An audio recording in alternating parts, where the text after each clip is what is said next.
தாவேகா கட்சி ஆரம்பித்து இன்னும் ஒரு தேர்தலை கூட சந்திக்கல. அதுக்குள்ளேயும் 1000 குப்பைகளும், பல முரண்பட்ட கருத்துக்களும், மக்களை ஏமாளிகளாகவும், கோமாளிகளாகவும் நினைச்சு இவங்க பேசக்கூடிய பேச்சுக்களும், சொல்லக்கூடிய கருத்துக்களும் மக்களை பயங்கரமா கோபப்படுத்தியிருக்கு. அப்புறம் இவங்க எந்த இடத்துலயும் அரசியல் கட்சியா செயல்படாம மக்களை நோண்டி பார்த்துருக்காங்க, தூண்டி விட்டுருக்காங்க. நான் சினிமாவோட உச்சத்திலிருந்து அரசியலுக்கு வாரேன். என் நெஞ்சில்ல நீங்க எல்லாம் குடியிருக்கிறீங்க. அப்புறம் எப்படி இருக்கீங்க நண்பா, நண்பீஸ்? இந்த மாதிரி நழுவி போற 4 வார்த்தைகளை பேசிட்டு ஊழல் பண்ணினவன், ரவுடி, தாதா, சாதிய தலைவர், அப்புறம் பொருளாதாரத்தில் உயர்ந்தவங்க, தேர்தலுக்கு அதிகமாக செலவு பண்ணுறவங்க, இவங்கள மாதிரியான ஆட்களை கட்சியில் சேர்த்துட்டு அவங்கள தேர்தலில் போட்டியிட வச்சிருக்கீங்க. தாவேகா தலைவர் விஜய் பேசியிருக்கக்கூடிய அனைத்து கருத்துகளுமே முரண்பாடு தான். ஒரு கருத்தையாவது இதுதான் சரி அப்படின்னு விஜயால அழுத்தி சொல்ல முடியுமா? அவரு இன்ன வரைக்கும் அரசியல்ல உருப்படியான ஒரு கருத்தை சொல்லியிருக்காருன்னா அது பெண்களுக்கு பாதுகாப்பு இல்லை, இது மட்டும்தான். அதுவும் சும்மா வார்த்தையா தான். ஒரு தமிழ் சமுதாயம் ஏன் பெண்களை இவ்வளவு இழிவா பார்க்குறாங்க? தமிழர்கள் ஏன் இப்படி மாறினாங்க? உலகத்துக்கே வழிகாட்டுற தமிழன் இப்படி செய்வானா? நம்முடைய முன்னோர்கள் எவ்வளவு நல்ல காரியங்களை நமக்கு விட்டு சென்றிருக்காங்க. அந்த பண்பாட்டு வரலாறை பார்க்கும்போது ஆண்கள் சமுதாயம் வெட்கி தலகுனியணும். இந்த மாதிரி விழிப்புணர்வை ஏற்படுத்துகிற மாதிரி பேசியிருக்கிறாரா? அதை விட்டுட்டு திமுக தீய சக்தி, ஓட்ட வண்டி, டப்பா இன்ஜினு, தாவேகாவுக்கும் திமுகவுக்கும் தான் போட்டி, இந்த மாதிரி தான் அரசியல் பண்ணியிருக்காரு. அவருக்கு திமுகவை வீட்டுக்கு அனுப்பணும் அந்த நோக்கம் கிடையாது. திமுகவுக்கு எதிராக இருக்கக்கூடிய வாக்குகளை தான் வாங்கிக்கணும், திமுக அவங்களுடைய வாக்குகளை வாங்கிக்கணும் என்ற நோக்கத்துக்காக கள்ள கூட்டணி வச்சிருக்காரு திரு விஜய். விஜயோட அரசியலையும் அவருடைய செயல்பாடுகளையும் பார்த்தா மக்களுக்கு புளிச்சு போயிடுச்சு. அவங்க எல்லாரும் வருத்தப்படுறாங்க, இந்த மாதிரி செயல்படுறாரேன்னு. பொதுவாக விஜய் என்ன பண்ணியிருக்கணும்?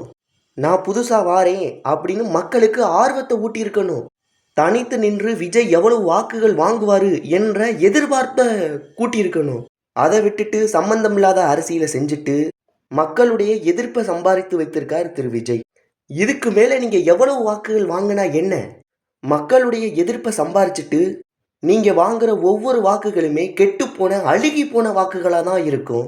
அதை விஜய் வாங்கினா என்ன, வாங்கலைனா என்ன? அதெல்லாம் அழுகி போன, நாற்றம் எடுத்த வாக்குகளாக இருக்கும்.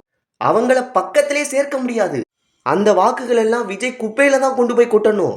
விஜய் வாங்குற வாக்கெல்லாம் மாற்றத்திற்கான விதை அப்படின்னு சொல்லவே முடியாது. இதுலேயும் கொடுமை என்னன்னா, திமுக எவ்வளவு பெரிய ஊழல் கட்சின்னு நமக்கு தெரியும். தமிழர்களுடைய மரபையும் பண்பாட்டையும் எப்படி அழிக்கிறாங்கன்னு தெரியும். திராவிடங்கிற பேரில் இயற்கை வளங்களை எப்படி சிதைக்கிறாங்க.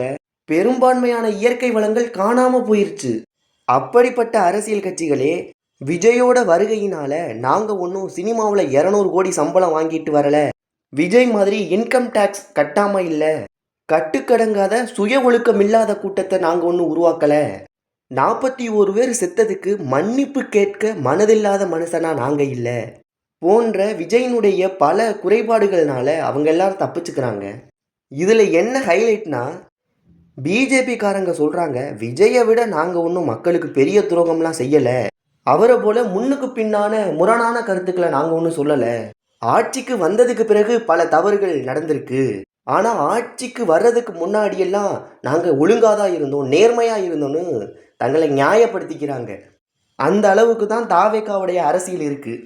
எனவே மக்கள் தங்களுடைய வாக்குகளை சிந்தித்து அறத்தோடு நல்ல மன பக்குவத்தோடு தங்களுடைய வாக்குகளை செலுத்தக்கூடியவர்களாக இருக்கணும். இயற்கையை நேசிக்கிறவனாகவும் தமிழ் பண்பாட்டை மீட்டெடுக்க துடிக்கும் அரசியல் கட்சிகளுக்கும் தங்களுடைய வாக்குகளை செலுத்தினா தமிழ்நாடு நல்லா இருக்கும் அப்படின்னு தன்னுடைய வாக்கை உயர்வாகவும் பெருமையாகவும் நினைக்கிறவங்க நிச்சயமாக விஜய்க்கு வாக்கு செலுத்த மாட்டாங்க என்று நம்மளால் உறுதியாக சொல்ல முடியும். எனவே விஜயினுடைய செயல்பாடுகளினாலும் அந்த பக்குவமற்ற சிந்தனையினாலும் ஆட்சிக்கு வருவதற்கு முன்பே பல முரண்பட்ட கருத்துக்களாலும் விஜயை சற்று ஒதுக்கி வைப்பது நல்லது என்று பலரும் சொல்கிறாங்க. ஆட்சிக்கு வருவதற்கு முன்னாடியே, அதுவும் முதல் தேர்தலையே இவ்வளவு முரண்பாடுகளோட ஒரு அரசியல் கட்சி செயல்படுறாங்கன்னா நிச்சயமாக அவங்க பினாமி கட்சியாக தான் இருப்பாங்க. எனவே நீங்கள் சொல்லுங்கள், தாவேகாவுக்கு வாக்கு செலுத்துறது நம்முடைய பகுத்தறிவு குறைவாக இருக்குமோ, இல்லை தாவேகாவும் ஒரு மாற்று அரசியல் கட்சி தானா என்று கமெண்ட்டில் சொல்லுங்கள்.